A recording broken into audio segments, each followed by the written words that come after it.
press and stuff, but originally epic poems came because it was a story that people would memorize, and as a way to remember things. It's easier to remember things that rhyme, so the way stories would be told would be in a very long poem, an epic poem that those storytellers would memorize, and then they would recite in chords or in squares and stuff.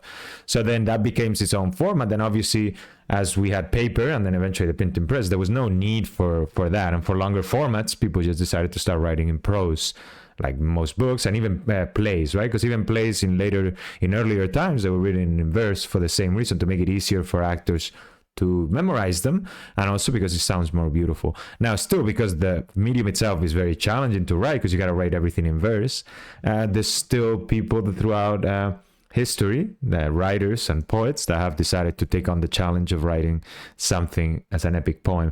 And again, John Milton is a great example of that, because with no need for something like that, he decided to write this story in verse, in an epic poem.